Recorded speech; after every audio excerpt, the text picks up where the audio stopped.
In this video, I'm going to be explaining how to clean and prepare a VEX 393 motor.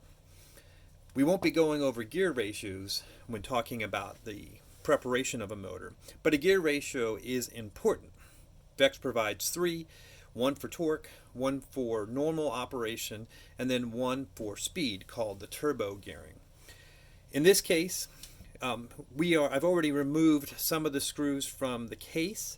I'm just going to be using a regular small screwdriver here to finish removing them. I'm going to remove both the top and bottom portions of the case. This is important for the cleaning step that we'll be doing next. So there goes the top, or the green side of it. You'll notice that this motor is missing the wire, but if it had the wire, you have a wire cutout on the case that helps you figure out the proper alignment for reinstalling the top to the motor. On the bottom, lost my gears. On the bottom, I'm going to remove the 4 screws that are there.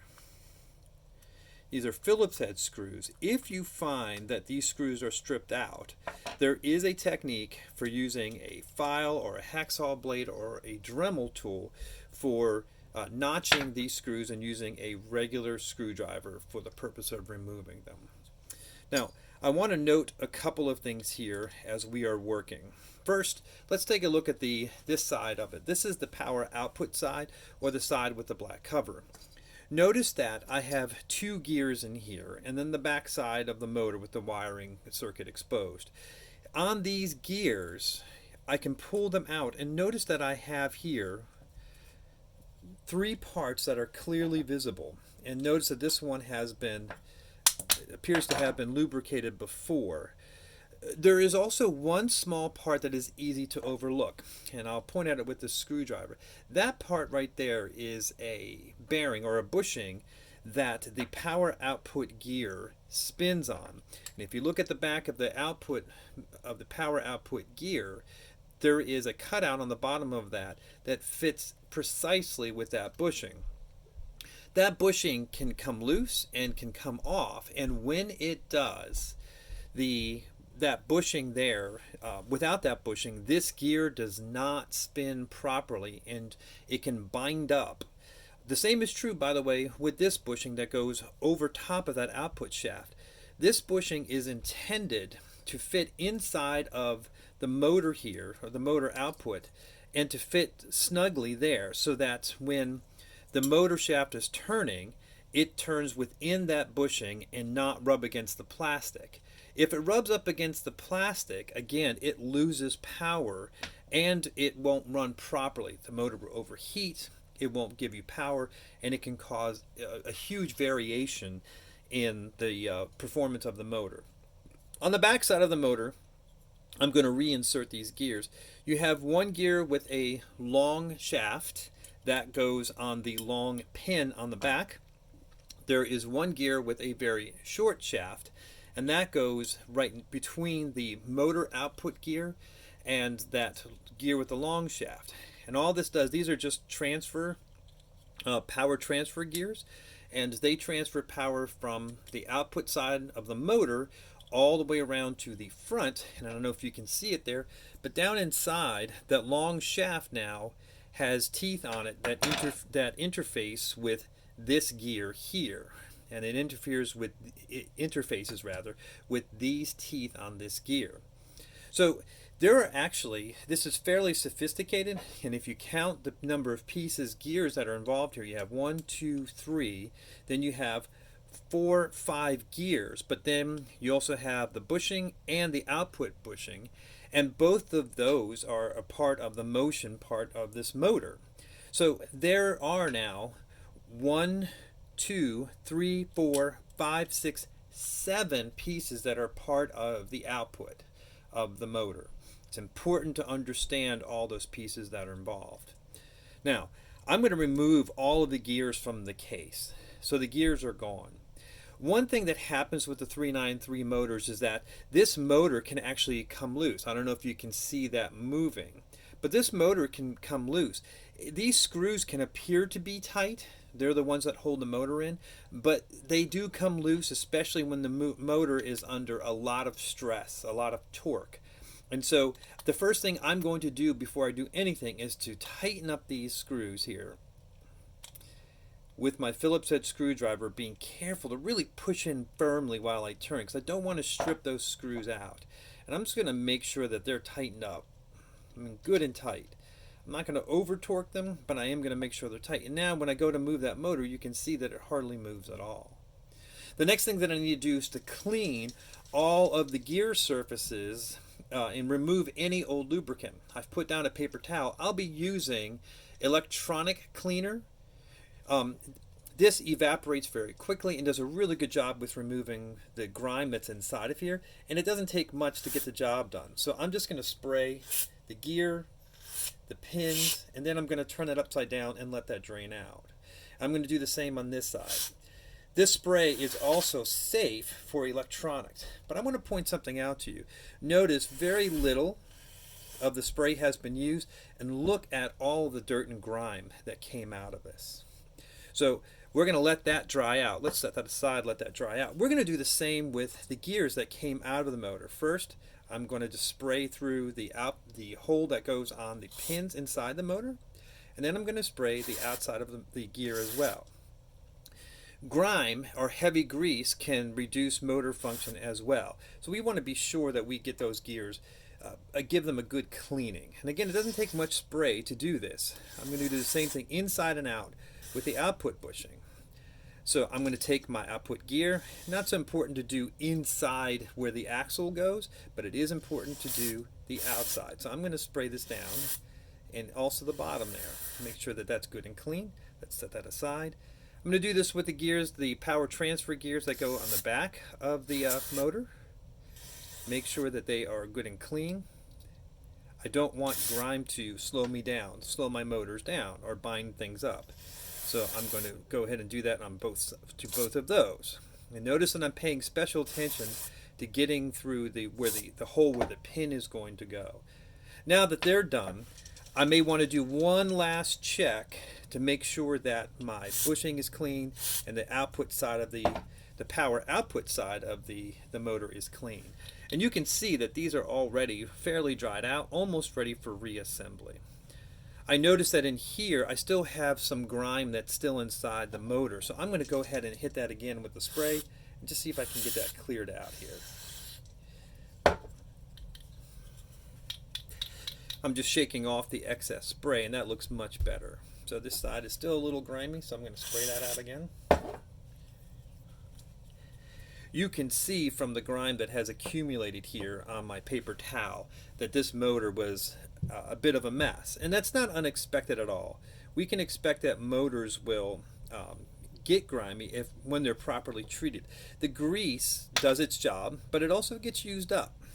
So I'm just double inspecting these output gears here, making sure that there's no excess grime or grease in there. One note about this spray, it does have a strong smell. So you want to make sure that you're using it in a place where there's lots of air circulation, or if you can't do that, then get a fan going on it. All right, that looks better. And then last but not least, I'm just going to inspect these teeth here. Good. All right, so I'm going to take my paper towel and just dab them dry for the sake of speeding up the video. You don't need to do that. You could set these aside and just let them air dry. It may take only a minute or two for them to dry out fully, especially if there's a fan on them. This spray evaporates very quickly. So once that is done though, and I've double inspected all my gears, made sure that they're all cleaned out, make sure that there's no obvious damage to the teeth of the gear, I'm ready to reassemble. I've tightened up my motor screws, and now I'm going to go through the process of preparing of lubing up my motor as I put it back together. On the back side, I'm going to get my power transfer gears. Here they are. I'm going to then take my lube. Now, one note about the lube. This is a very lightweight lube. It should not be gummy or heavy. It should also stay clean. This is actually pneumatic tool oil. It is very light. It runs very clean. So I'm just going to take this, and I'm actually just going to put a drop or two on the pin itself. I'm just going to try to be as careful as I can to get it on the pin. I'm going to start with the gear with the long shaft, and I'm going to put it on that pin. That's the order it needs to go in. Then I'm going to take my second gear, which goes on top with the shorter shaft, and I'm going to put that into place. Now, I've double checked my motor. I need to straighten out that pin. There it goes. And now I should be able to turn that. There are people who will say that you can add, or you should add lube to this gear. In my experience, that's not necessary. It shouldn't bind up as long as those motor screws are good and tight. With that being done, I'm going to line up the notch on my case cover with the notch for the wires. I'm going to carefully put that into place. And just for now, I'm not going to tighten up all the screws. I'm just going to do 2. The case does perform an important function of lining up the pins that hold those gears in place, but 2 screws should be more than enough to hold this case into place. So I'm actually going to take the other 2 screws that are part of this, and I'm going to dump them out. I'm going to set them aside. I do want to save them. These case screws are hard to find, and it's useful just to save those for later use. This also makes it faster to access the motor in case I need to do something like this again in the future. And with a fair amount of use, you will need to continue to service your motors and to do exactly what we're doing right now. Now, on the power output side of the motor, I need to start with my first gear. This transfers power from the back of the robot to the front of the robot, and you see I almost skipped a step there, didn't I? So I need to lube up my pin, or I can put the oil inside the output hole of the gear itself. I could put the lube down in this hole here, doesn't matter. I'm going to put that gear down so that it meshes with the gear down below. I'm going to take my oil, and I'm going to put just a little bit on the bushing itself.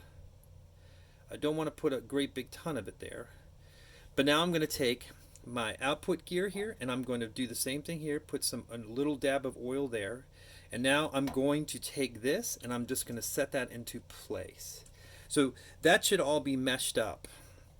Now I'm going to take a little bit of the oil and put it on the inside of my output bushing, and I'm going to just slide it over. I'm going to move that around just to make sure it all does what it needs to do. And finally, I'm going to take my cover once again, and I'm going to put that into place here. And just like I did with the other side, I'm only going to put back 2 of the screws rather than do all of the screws here. So I'm going to go ahead and I'm going to fasten down the screw in the one corner, almost all the way down, but not all the way down. That'll make it easier for me to line up this screw, the second screw. The second screw I am going to tighten all the way down. Now, with the screws tightened down, I'm not done yet, because I need to test my motor for proper functionality, and I probably want to run it for a minute to spin up all those gears so that that oil settles into where it needs to go. That motor should be now in good working order. Couple of things about a motor that needs service. Number 1, the first symptom that a motor needs service is that its performance changes. It was working well and now it is not. Most commonly, that is a sign that the motor screws, those 2 little screws that actually hold the motor in, have worked themselves loose. But a full service of the motor will help. So open the motor, double check it. If you see that the motor performance has dropped off. Secondly, a poorly performing motor will make lots of noise. It'll make clicking noises, it'll make clacking noises, it will sound like plastic rubbing on plastic or metal rubbing on plastic. It runs loudly, more loudly than a well-serviced motor. Let me make a recommendation. Don't service only enough motors for your robot. Service all the motors you need and 1 more, so that when you listen to the motors that are installed on your robot, you can compare them to the spare motor that you have and listen to them so that you can compare the differences. Lastly, A motor that is running poorly, if you grab it, just the size of it while it is running, you'll feel rough vibrations. A motor that needs service will vibrate in your hand. A motor that is well serviced will not. There'll be some vibration, but it won't be harsh. Now, if you find that you go to put your motor on and you see that the wire is cut, the wire is bent badly, or the wire is starting to come undone here, that's not uncommon with the 393s. That motor should be set aside. Don't bother servicing it. Put it in the proper storage location for our club, and we'll be looking at those wires and looking to repair them. Repairing them takes a little bit of soldering and takes some time, but it can be done. But we need to know that that needs to be done. So before the wires get too badly bent or broken, bring it to our attention, put it in the proper location so we can service the wires, and we'll make sure that we can get that motor back into use. If you service your motors this way, you will have motors, a robot that runs more reliably, that gives you full power, and that won't fail you in the middle of an important moment during a match. This is not a one-time thing. Motors will need to be serviced on a regular basis. Before, or I should say, don't assume that your motors are in good working order. Check them. Check them before you put your robot on the field. Double check them after a match. Certainly check them at each and every meeting. Check them after you have done a lot of practice or you have done many matches. This is not a permanent fix. It will need to be redone. Double check them. Make sure they don't need service, and as soon as you detect they need service, service them. Take your time, do it right, pay attention to all the details in this video, and you will do well. I hope that's helpful.